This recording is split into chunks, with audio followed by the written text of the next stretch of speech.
Šiandien mūsų studijoje labai malonu sveikintis su socialinės apsaugos ir darbo ministre Algimanta Pabedinskiene. Labą dieną. Labą dieną. Gerbiama ministre, tai keliaukime iš karto prie temos mūsų. Sakykite, kaip galima didinti socialinę žmonių įtraukti ir kokias konkrečias skurdą mažinančias priemonės galėtumėte įvardinti? Na, iš tiesų, pirmiausia, tai man liūdna pripažinti, kad Lietuvoje mes tikrai turime labai daug žmonių, kurie patiria tą skurdą.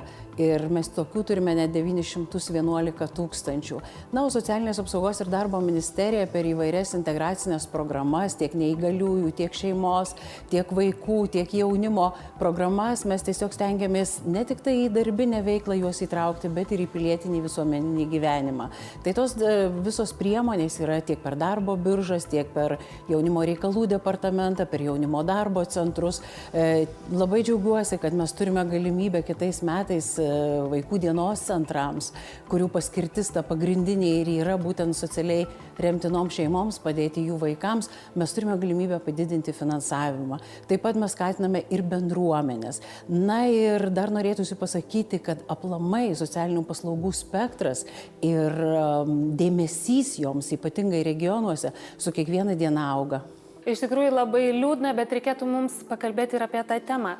Atsitinka taip, jog žmonės negali nusipirkti savo maisto. Ar yra skiriama parama skurstantiems žmonėms maistu? Taip, jau ne pirmieji metai ta parama yra skiriama ir aktyviai dalyvauja nevyriausybinės organizacijos. Mes iš skurdo fondo iš tiesų kiekvienais metais per programas taip pat skiriame lėšas ir aš tikiuosi, kad ypatingai regionuose, ypatingai tos šeimos ar vieniši žmonės iš tiesų gauna tą paramą.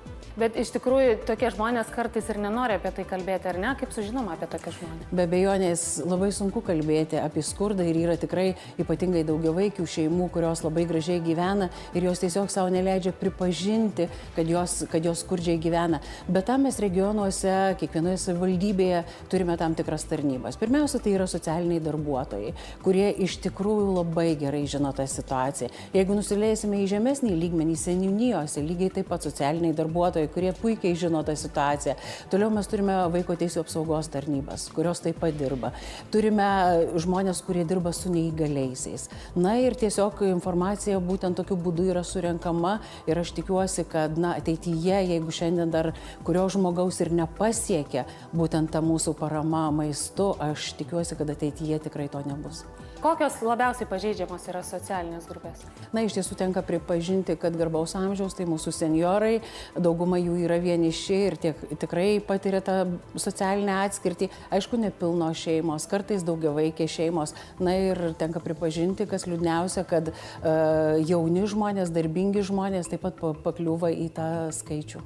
Apie skaičius niekada nesinori kalbėti, bet jūs greičiausiai juos žinote, kiek Lietuvoje yra skurdą patiriančių žmonių. Tačiau, kaip ir minėjau, yra 911 tūkstančių, tai praktiškai daugiau kaip 20% mūsų Lietuvos gyventojų. Skaičius labai didelis? Skaičius labai didelis, jis nėra džiuginantis ir tikrai nesinorėtų apie jį kalbėti, bet būtent mūsų tos visos priemonės, kurios yra skirtos tai socialiniai atskirčiai mažinti, jos būtent yra nukreiptos ir tikimasi, kad mes turėsime kur kas mažesnį jų skaičių artimuoju laikotarpiu. Bet aš noriu pasakyti, kad ne vien tik socialinės apsaugos ir darbo ministerija gali šitos klausimus išspręsti.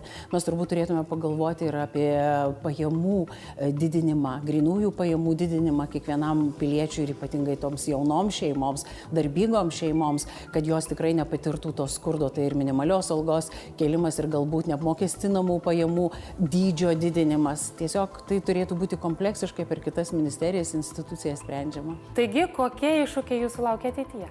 Kaip ir minėjau, tikrai nemaži iššūkiai, todėl kad problemų Lietuvoje turime ir ne tik tai su skurdo mažinimo klausimu, bet ir su kitais klausimais. Be abejonės didžiausias iššūkis yra tai, kaip geriau, greičiau ir efektyviau integruoti Lietuvos piliečius, nepriklausomai kokie jie socialiniai grupiai priklauso į darbo rinką. Aišku, galim pasidžiaugti, kad mes šiandien dienai turime tik 156 tūkstančius, kurie stovi darbo biržos sąraše, bet tai nepasako, kad išspręsta problema ir ypatingai tie žmonės, kurie 54 ir plus metai, kurie tiesiog ant ribos pensijinio amžiaus, jiems yra kur kas sudėtingiau rasti darbą. Jauni žmonės paprastai neturi įgūdžių. Tam turime instrumentus, jaunimo garantijas, jaunimo garantijų iniciatyvas, kurių pagalba mes tikimės tikrai tuos skaičius sumažinsim. Ministre, tai kaipgi atsilieps minimalaus atlyginimo pakėlimas žmonių geroviai? Tai pirmiausia, aš tikrai džiaugiuosi, kad per tuos 2 metus mes turėjome galimybę jau 2 kartus pakelti minimalią algą ir galbūt ne taip sparčiai ir ne tiek daug, bet jūs jau kaip žinote, nuo spalio 1 buvo pakelta 2 kartą minimali alga, kuri sudaro 1035 litus ir grynųjų pajamų didėjimas kiekvienai šeimai turbūt leidžia galimybę realizuoti tam tikrus savo lūkesčius. Todėl manau, kad grynųjų pajamų didinimas kiekvienam Lietuvos piliečiui, tame tarpe, kaip ir minėjau, minimalios algos yra labai svarbus.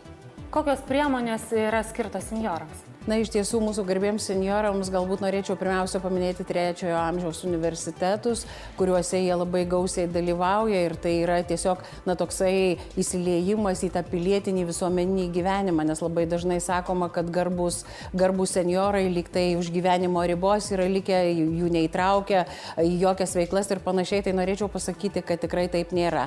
Jeigu kalbėti apie garbių senjorų materialinę padėtį, tai norėčiau pasakyti, kad vis dėlto mes jau šiais metais pradedame jiems grąžinti netektas dalis jų pensijų ir šiemet 20% jau jiems bus išmokėta.